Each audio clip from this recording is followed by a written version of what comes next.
River Road, you got me running way back home. River Road, you got me running all night long. You got me singing some canal boat song. River Road, you got me running all night long.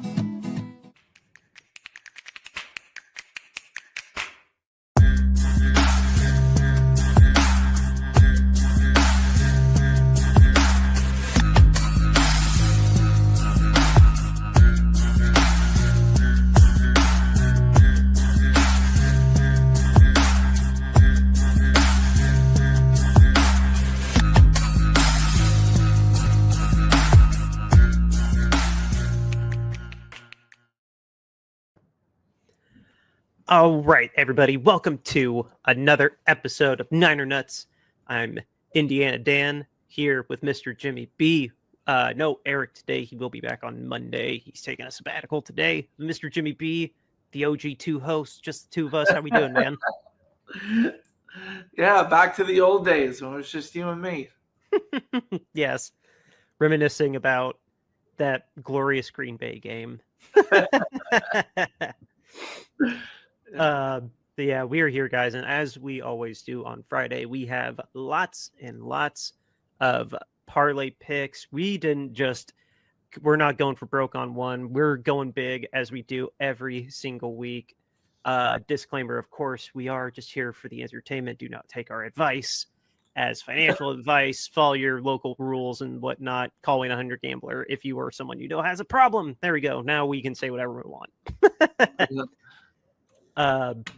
But of course, please gamble responsibly. Don't necessarily copy our ticket unless you're sold by us. Pick any of these you want. These are just the picks that we like, and we use DraftKings. We love DraftKings. We are not paid to say that, by the way. I have to make that abundantly clear. The grapevines of YouTube have told me that we have to make it abundantly clear when we are not sponsored by somebody. We just really, really like them. But yes, here we go. We have 11 picks and 11 things that we like. This covers damn near every game. Obviously not Thursday or Monday. We always skip those. We tape on Thursday, so that'd be pointless for a Thursday game anyway. But yeah, Jimmy, we got a lot to cover. Let's just dive right in. Our first pick here is Ja'Marr Chase getting 60 yards at least against the New York Jets.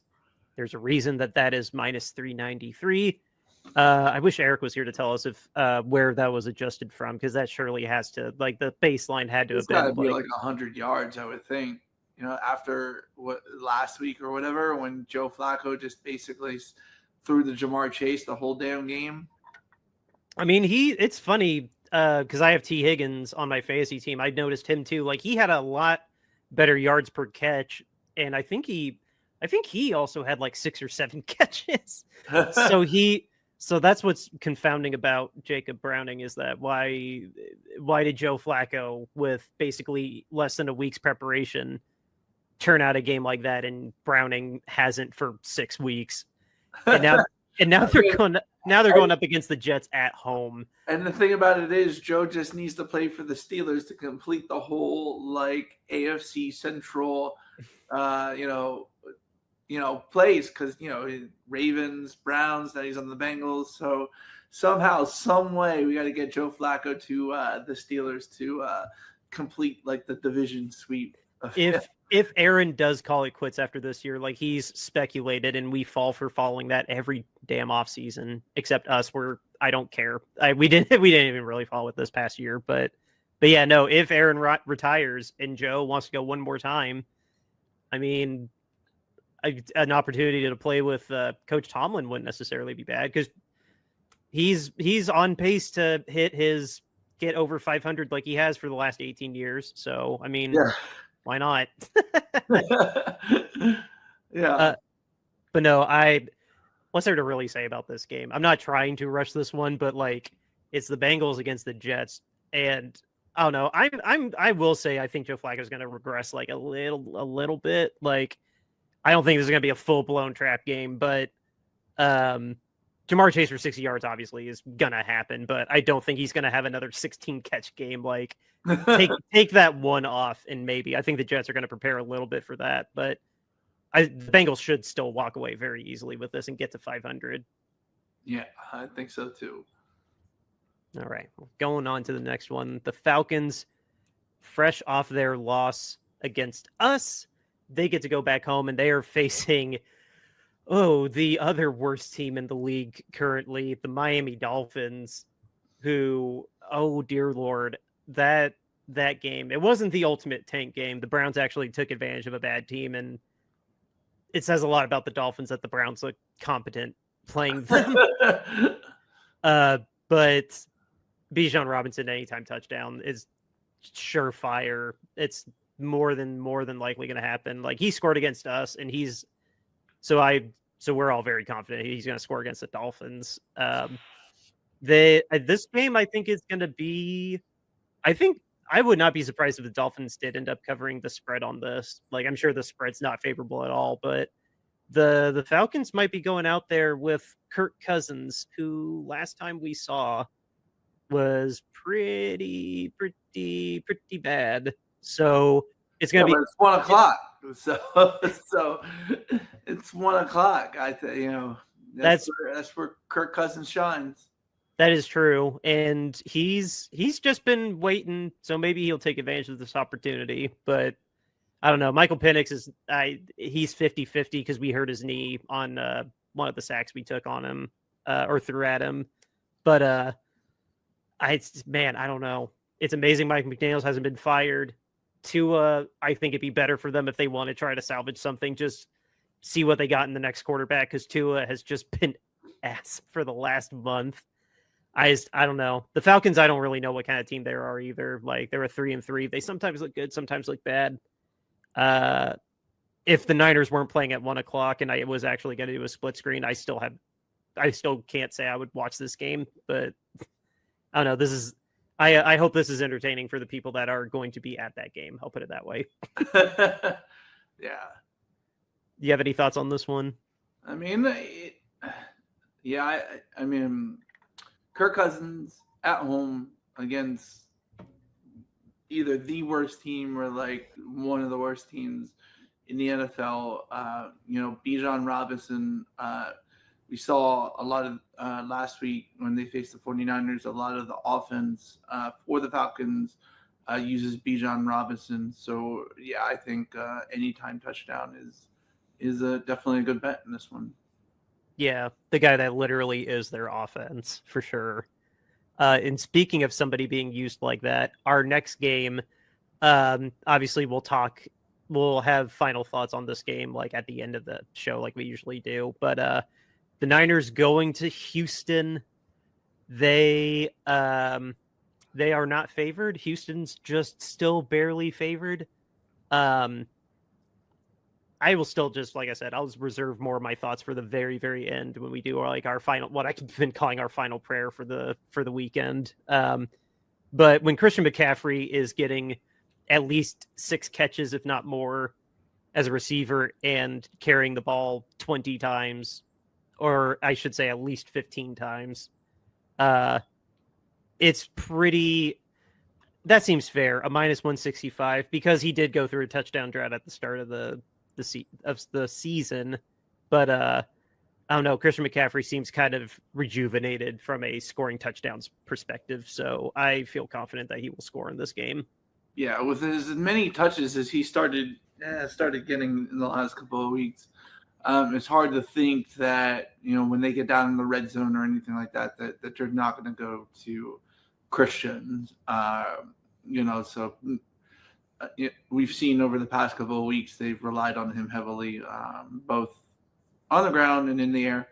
And so when you have a weapon like that, and you get anytime touchdown score with Christian McCaffrey, especially with these odds, these are like you said, they're pretty decent odds on this. So it's definitely a good parlay pick, I think.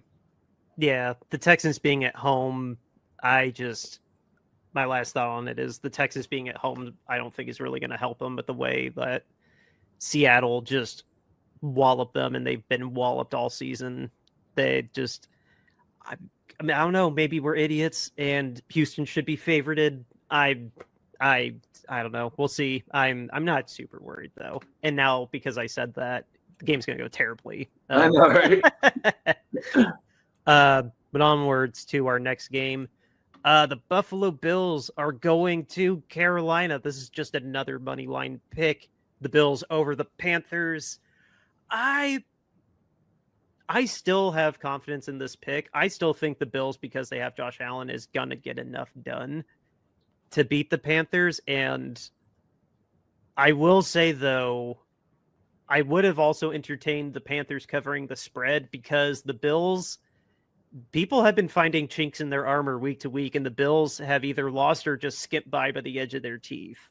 So, or the skin of their teeth. So I'm not saying that I regret this pick and that it's going to be a trap game for Carolina, but the Panthers, I wouldn't necessarily sleep on them. They are, you don't get 4 wins for nothing. So, and they got the red rifle. Isn't the red rifle starting this game? I don't know officially yet as of this taping Thursday. That's what it said. When I saw, like, when I was searching through to see what bets I made, like, he did have to finish last week. Yeah, so he might be starting this game, but I'm not sure. They might not have even said at this point, so we might find out tomorrow. You know, when everybody's watching this, if he's going to start or not. Let's throw that out there. Like, I don't think that's going to make that big a difference. Like, as old a long tooth veteran as he is, like, I don't see that making any better or worse. I won't say it will make it worse, but I don't think it'll make the chances better. I think it'll still I don't know if that's a backhanded compliment to Bryce Young that Andy Dalton plays just as good as him. Well, I think the Bills will do just enough, but the Bills are not invincible. That's the point. That's the bigger point I'm trying to get across, is that over the last 3 weeks, we've seen the Bills are not invincible. Yeah. I was just checking because speaking of my fantasy team, I have nobody that I need to worry about tonight. Cool. My fantasy team was just bugging me like, hey, it's Thursday. You need to change your lineup. Anyway, another money line pick for our next pick. The Patriots at the Browns, or the Browns going to the Patriots, other way around, excuse me. Yeah, I think the Browns, good for them. They did finally get a win. Remind me if it's 1 or 2. I think it's just, or no, it's 2 wins. Whatever. The Browns, though, going to New England, and New England going on the hot streak that they're going on right now. Drake May legitimately trying to make a case. Like, he's fringe MVP right now, if he can sustain this. Nobody comes back from 6 points like Drake May. Yep. He loves giving touches to booty. That's my favorite thing to say about the Patriots roster right now is give more touches to booty. Yeah. I mean, they've been showing memes though all week about Drake May and his miraculous 6-point comebacks in every game. so yeah. But I mean, he seems to be gaining steam every week after week after week, and that Patriots team really does come to play. Behind Mike Vrabel, and it's going to be in New England, so I think I think like the money line is good in this one. Could the Browns upset them? Maybe, but no. I would not take a rookie Dylan Gabriel who is going to have a very rude awakening going against a Mike Vrabel defense out on the road. Yeah, I don't personally really like that. Mike Vrabel's going to really rock. He's going to come up with some schemes to really rock Dylan. Like, it's no offense to him, but yeah. This is going to be a crashing back down to earth, I suspect. Did you, before I kind of steamrolled you there, did you have anything else you want to add to that? No, I don't. No, I definitely, that's, Patriots definitely should win this game. Yeah, and they're especially going to want to also because, like I said, like this, I'll put it this way. If we get something wrong, if we get one thing wrong and it's this game, I want it on record that I am not surprised if it's this. Because again, the Panthers aren't 4 wins for nothing. And yeah, I don't know. Buffalo needs to be very worried if they don't just run over Carolina, which could happen. And then because those Patriots right there, yeah, they're hot on their trail. I think they are ahead of them in the division right now. I think so. Yeah, actually, I'm pretty sure. So yeah, no, Buffalo's got a lot to play for since New England's not a pushover anymore. Yeah. What a nice 3 years or 4 years that was. No, right? On to the next one. The Cowboys and the Broncos. The Cowboys fighting horses. We are going ahead and riding it with the Broncos, who had that amazing comeback against the Giants last week, taking advantage of a very, very, very, very, very bad Dallas defense that is only marginally masked by the fact that Dak Prescott, let's give him his roses. Dak Prescott's playing really damn good, especially now with with CeeDee Lamb back in the fold. But all that said, we think that George Pickens, 40 yards, that's still very likely going to happen even with Dez there because they are a really good 1-2 punch. But the Broncos are going to end up taking it away on the money line. Like, if the Cowboys come out swinging and get ahead of them fast, maybe. But again, that Dallas defense is just atrocious. And yeah, and they're on the road too. Like the Broncos are on the road. No, the Cowboys are on the road. Oh, yeah, I can't read. This game's in Dallas or in Denver. I'm going to stop talking. Dallas on the road. Yeah, that's not good. Yeah, Dallas on the road. That defense on the road. In Denver, which is known for a home field advantage due to the higher, above sea level it is, and so the thinner air. So,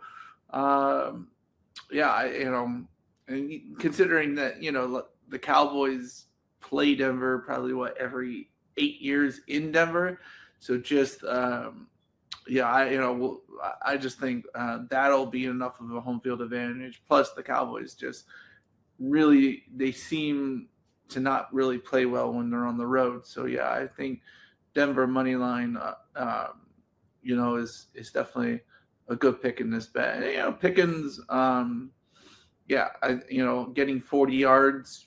Yeah, I mean that's like 3 catches for him. So yeah, he's still a diva, but he actually is growing up a little bit. I'll give him a little credit too. He's growing up a little bit here in Dallas, like he didn't get to be the number one except for the couple weeks that CeeDee was gone, but he's being more consistent.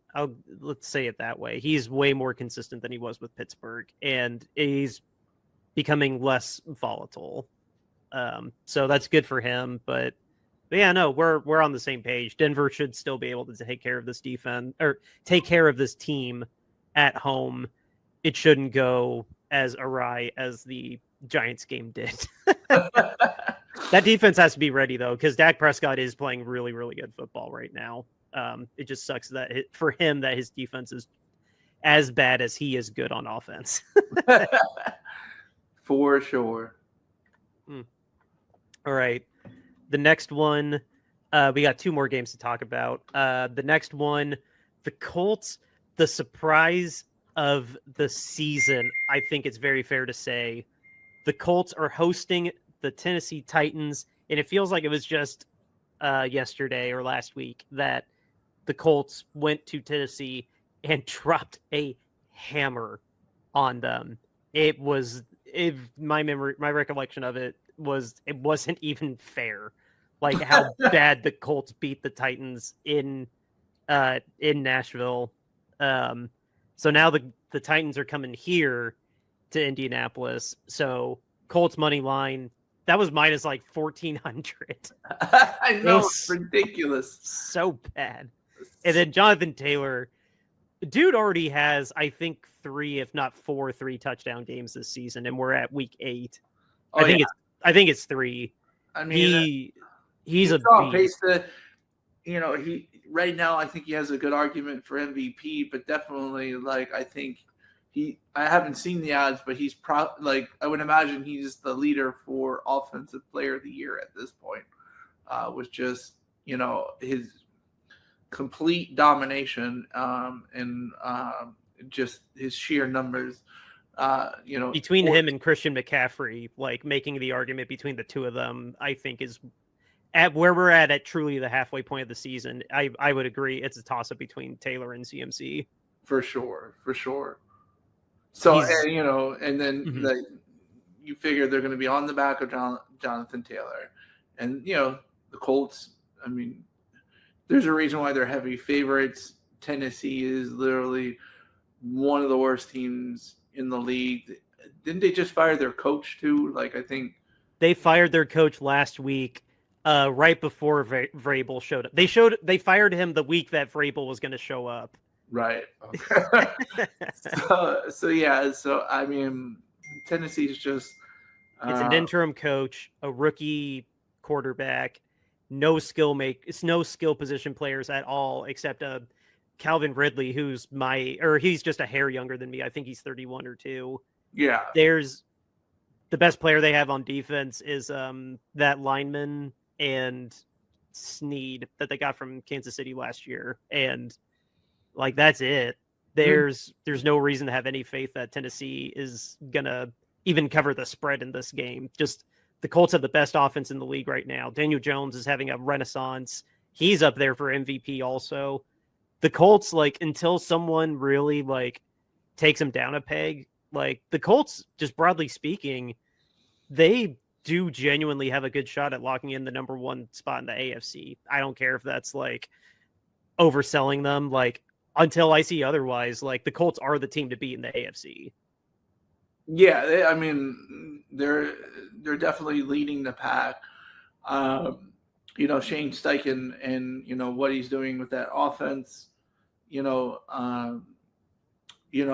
I think is really well. And the owner quality control right on the field, I mean, maybe has something to do with it. So I know I would act better at work if my boss was literally it's not just directly boss, behind me. Like the boss. It's like it's like the boss. So imagine Carly is Walt there with Disney, her clipboard. Imagine Walt Disney, at one point coming to help you, hand out Mickey stuffed toys and sell those. Like you just act so much better and perform so much better, when the boss is right there in front of you, watching your every move, listening to every play, offense, defense, taking notes. Like, yeah, I mean, I do, with the way everything's going with them, I do kind of feel like maybe that has something to do with it. Dude, this doing it for Irsay Mojo is really working right now. Like, yes, we are only halfway through the season, but like doing this this season, because Jim passed away in August or late July. Yeah. Like, doing this for him, like, he would be so proud of this team. And I think that intangible's gotta be a factor into this too. Like, you wanna do this for him, impress the owners to keep your job, especially Ballard. Ballard's gotta be thanking his lucky stars that they're 6-1 right now. Especially with Daniel Jones. Like, yeah, it's just so, because that's one thing, like in the past they've had like every single piece except for that one. And I really don't think they expected Daniel Jones to be this good. But, credit to Shane Steichen. You look at 2022 when he was the offensive coordinator for the Eagles, he had Jalen Hurts for the majority of the year as, the MVP. And that was Jalen's only second year as the full-time starter. So, so like Daniel Jones, who's has been in the league a little bit more at this point, and I think they're doing things that he can do in a positive manner and playing to his strengths. And, a good run game always helps a quarterback. But here's the thing, like, it says, like, Shane has proven to me that he is truly like a Bruce Arians, like a Kyle Shanahan, I guess Mike Tomlin to an extent, like a quarterback's coach. Like, you are going to be in a position to succeed, and now it's on. Like, he is now proven that Anthony was the problem. Like, I don't think there's a dispute there anymore. Like, Anthony is just not a good quarterback. Yeah, if you look at, like, okay, in 2021 for the Eagles, in 2022 for the Eagles, like, so Shane Steichen took over offensive play calling after week 7 or 8 for the Eagles, and they were 2-5 when he was given the reins to the offense, and the Eagles ended up going like 7-3 the rest of the way to make the playoffs as a 7th seed.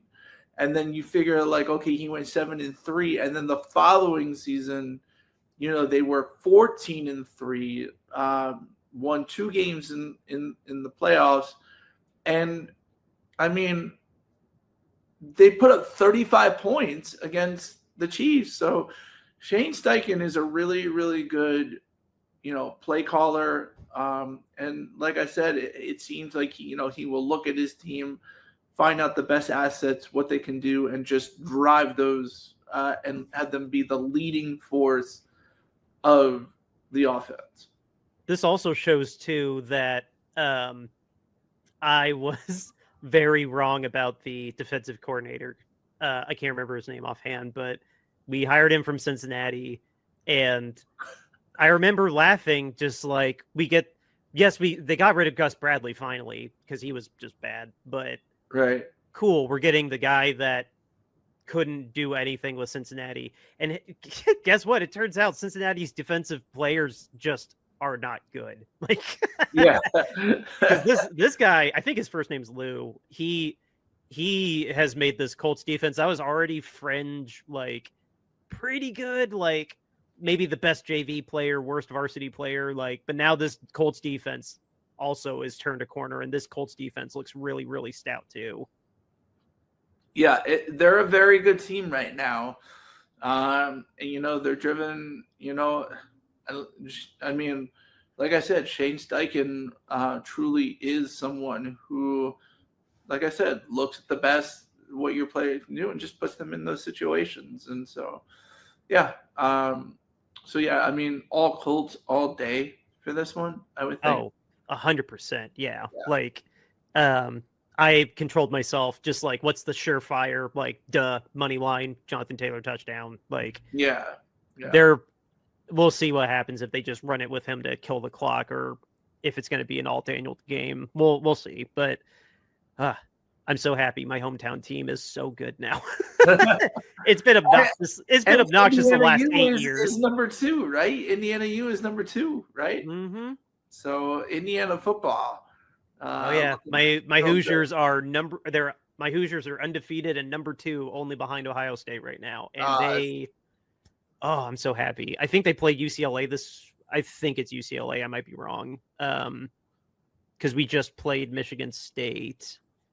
I think it's UCLA this weekend. I can't remember offhand, but they don't have a real, like, tough game basically until the playoffs. Sure, but as long as they're still scoring 35 points and holding the other guys under 20, then like, I'm so proud of the Hoosiers. The Colts are great too. Like, we're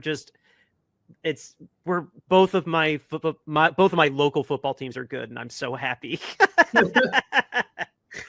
They are my number 2 behind the Niners, of course. Niner nuts. Apologies, Niners, if I was gushing too much.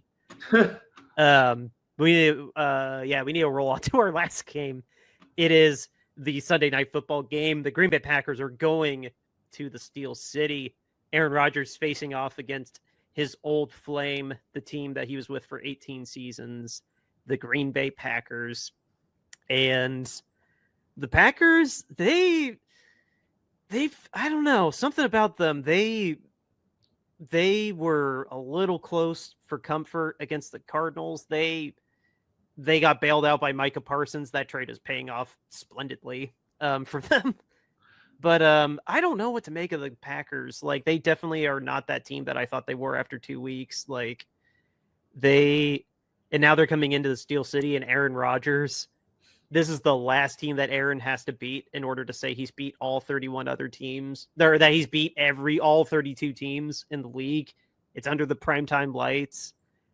They're home dogs, man. Like I feel bad for the Packers. I really don't see them coming out of this game. I agree, man. Like Aaron Rodgers as a home dog against his own team or his former team. That he won a Super Bowl with, mind you, if anyone's too young to remember 2010.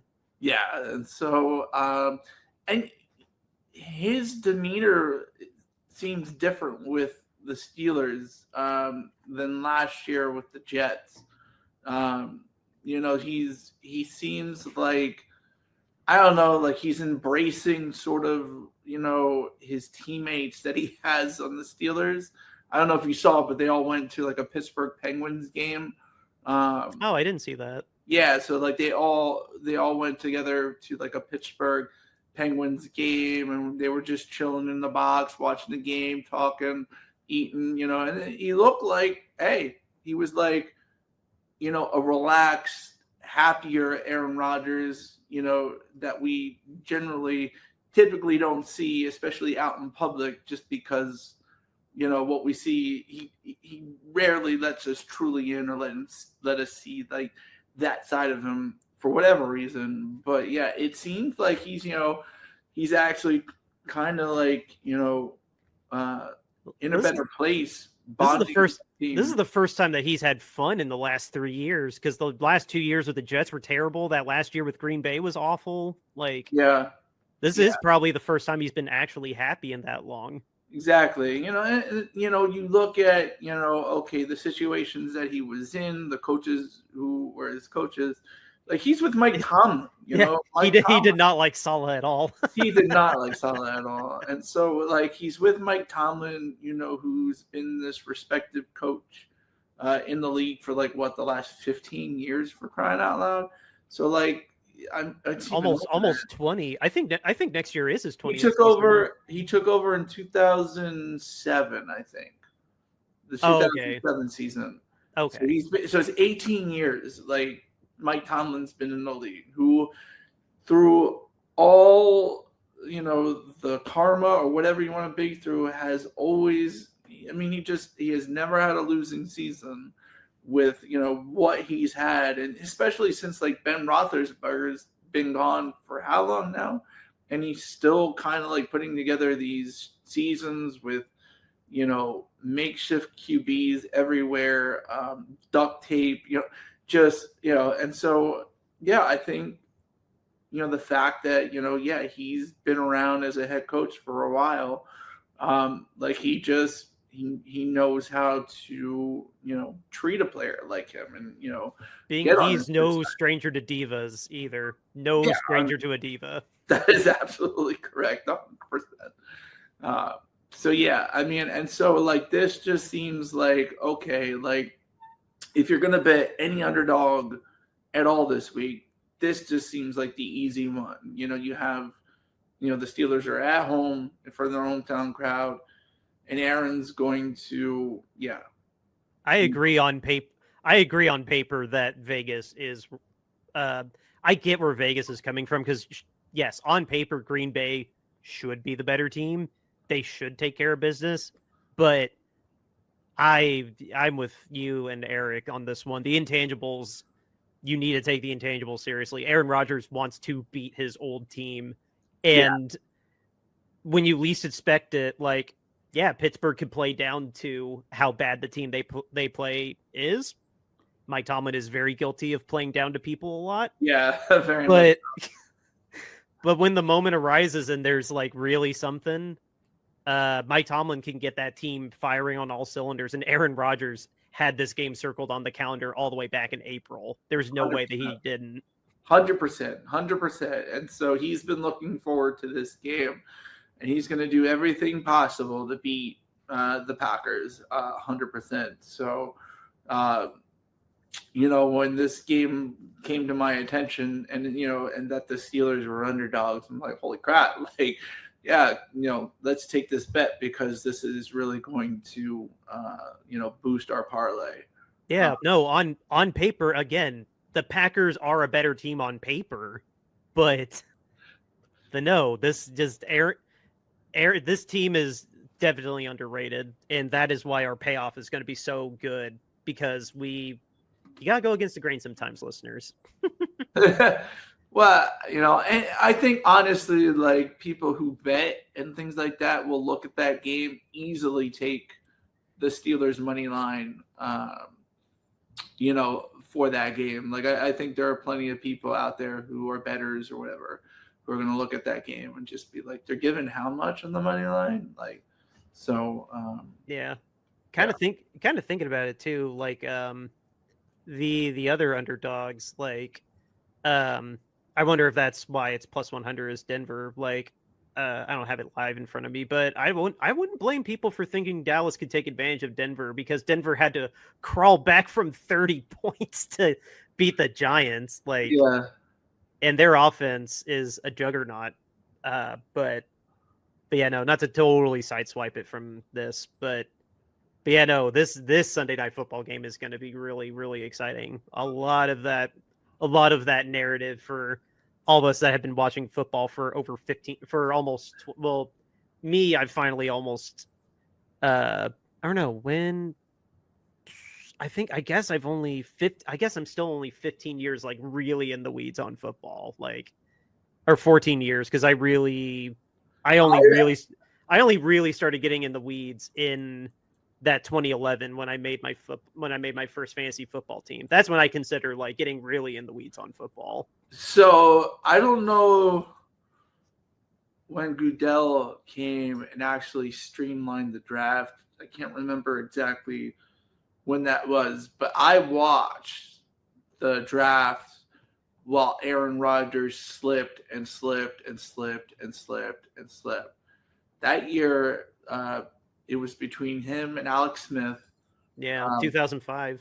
Yeah, to be the number one pick. And they said it before, like, hey, that's the spot where, yeah, the 49ers need a quarterback. But if you look at the rest of the teams and where they were picking, none of those teams were really in a place where they were like, oh, let's draft a quarterback.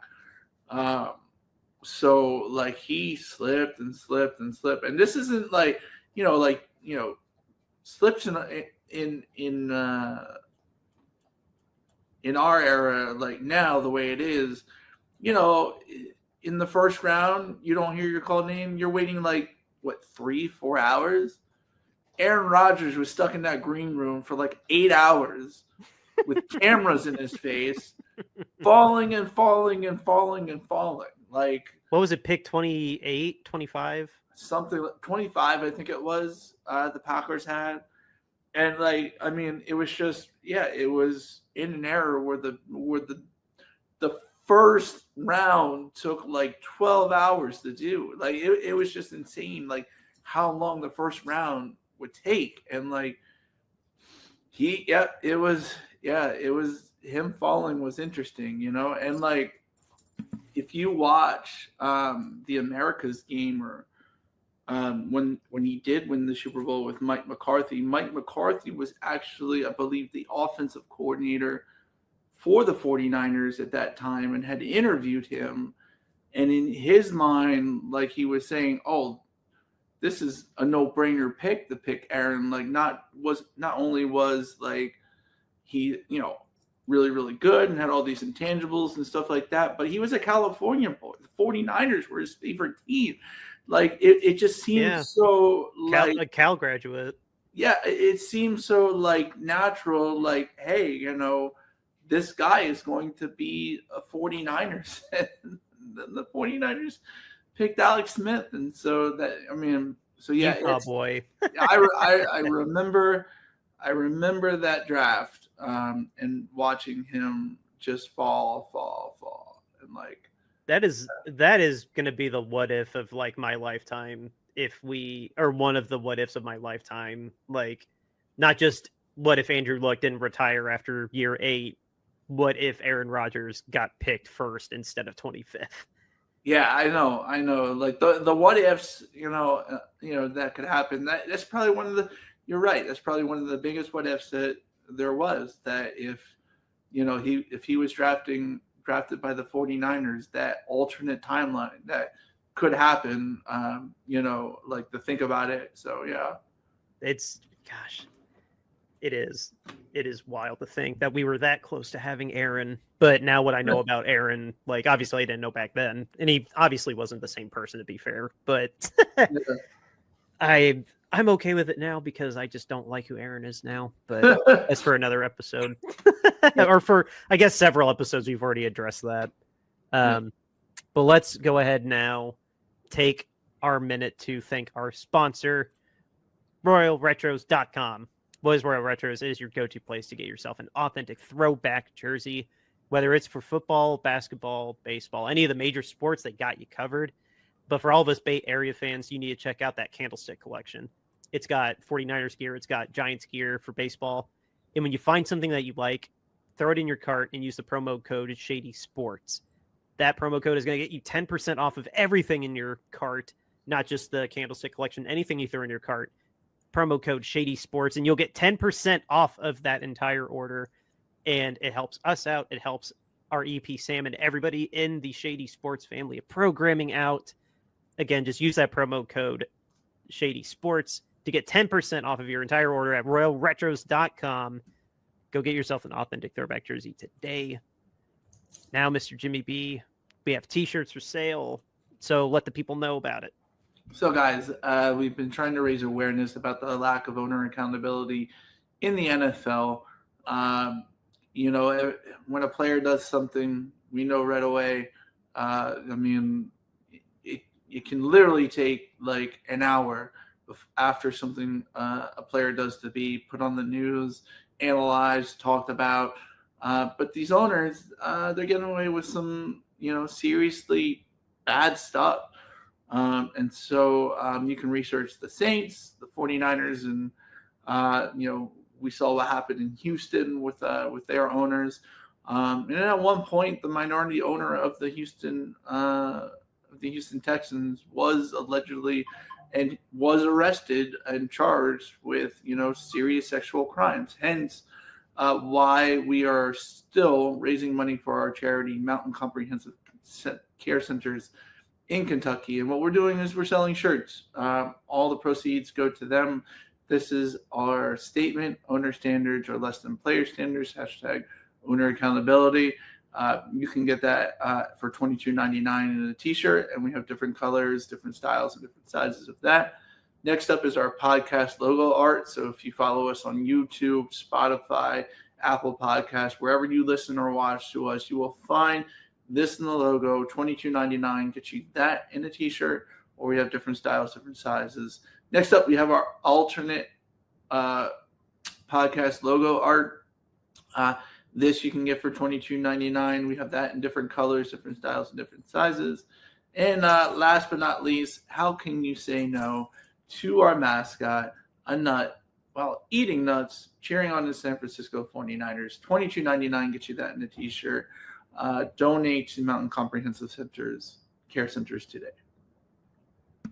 Yep, our link again for the shop and information on Mountain Comprehensive Care Center are all in the show notes here, as they are every single week. We just want you to have a cool t-shirt and to know that you helped a family in need. Mr.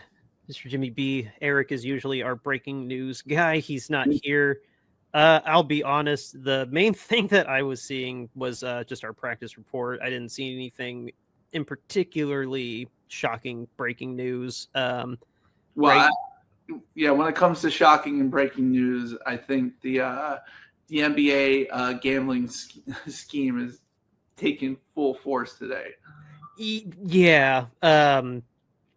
Yeah, no, it really is. Like Demo was dealing with a quad injury. Brock, we're still, I don't know. As of our taping right now on Thursday, it looks like it probably will be Mac because it's not been a glowing, like he's still practicing a little bit. That turf toe is really, really killing him. Like, thank God he didn't need surgery, but at this rate, like maybe that's what we could do next week is ask like when the hell is Purdy actually going to play again? but no, for sure that gambling story in the NBA, like we're a football podcast for sure. But yeah, the FBI dropped a pretty damn big bombshell. How many people were arrested? 30 people, players and coaches? I've heard anywhere from 30 to 34 people between players and the coach Chauncey Billups, and then I guess there were some mafia members that were also part of the ring, that this gambling ring and this thing, and like there were two separate things that just went hand in hand with each other. Apparently they were fixing poker games, apparently, and then fixing games was another thing that they were allegedly doing. And so if you go back to last night's Portland game before the news broke, the coach literally said, yeah, we just go out there and put all our chips on the table and see what happens. And so, for him the next day be, implicated in a gambling scheme and, purposely tanking games. Hey, yeah. Nice choice of words there, Coach.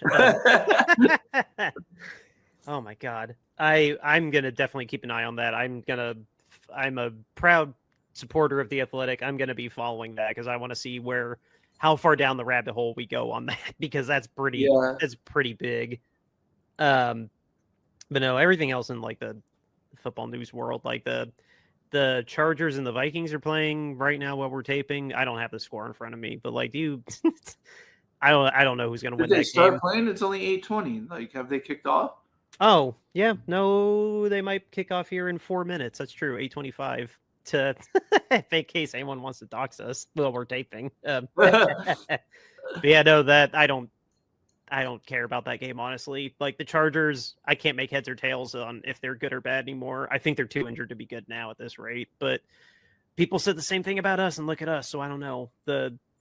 We get another episode of the Cards and Wins show, though, for the Vikings fans. So, oh my gosh, watching him on Sunday, at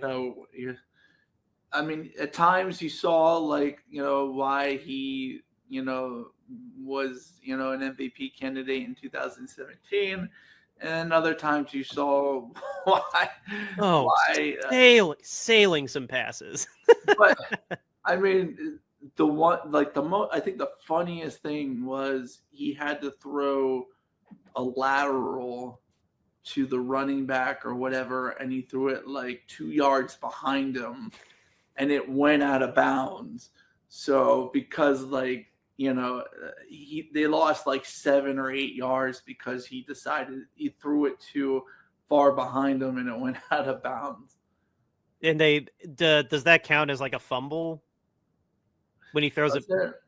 Because you said it lost yards. Does that mean they counted like a fumble? I don't know if they counted as a fumble. PFF might consider it a turnover-worthy play, maybe. I just think it might be just like, I don't know, a 2-yard, like a lost run or something. I really don't know how to get scored. If anybody is an NFL scorer who watches this show, please let us know how something like that gets scored. Because you saying that, it just sounds, I would think that would just be ball in the same place, incomplete pass. But if a lateral going backwards out of bounds, you never see that. So I know, it's like, I'll be honest, that was part of my quad. So I remember you guys texted me but I didn't like actively. I can't remember which game I was focused on when that specific play happened. Yeah, because like you think of like fumble, there's no intention generally in that situation. Like, I don't know how it gets scored, but yeah. Anything else, Dan? No, nothing. I just checked just to see. The NBA is tipped off, which is hilarious that we had that gambling story right as tip off happens. But yeah, no, I just I guess I'll finish this with what I was saying, my aforementioned thoughts. After the way the Texans got walloped by the Seahawks, even though we're in Houston, I think we're gonna be okay. I really do. I'm gonna hit my table hard enough to break it, but honestly, I think we're going to be okay. They probably won't have Nico Collins or Christian, or not Christian. I don't know. They have two receivers that are out, but even when they were playing, CJ Stroud's offensive line was terrible still. So right, I don't know. Call it cocky. I don't feel that worried. I'm not really. I am more worried about the Giants, and we can address that when it's actually that week. But I don't know. Don't sleep on anybody because that's always bad to sleep on people. But I think Kyle, I think we're going to be okay. I really think we're going to be okay, and we're going to be a 6-win team, 6-2. So I have confidence. I have faith. I feel like Eric.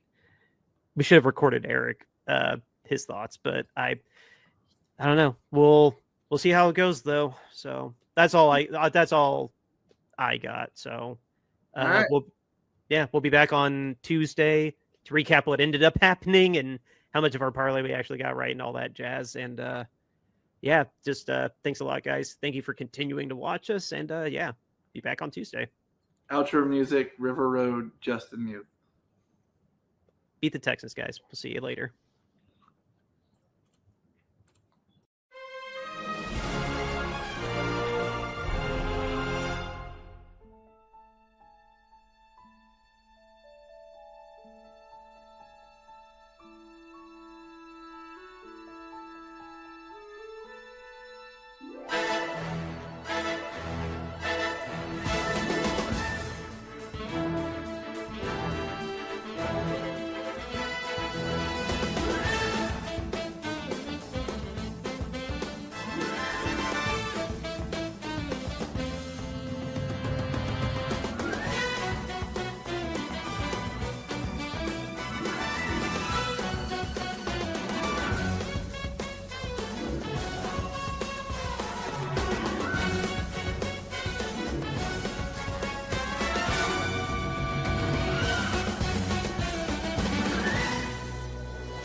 River Road, you got me running way back home. River Road, you got me running all night long.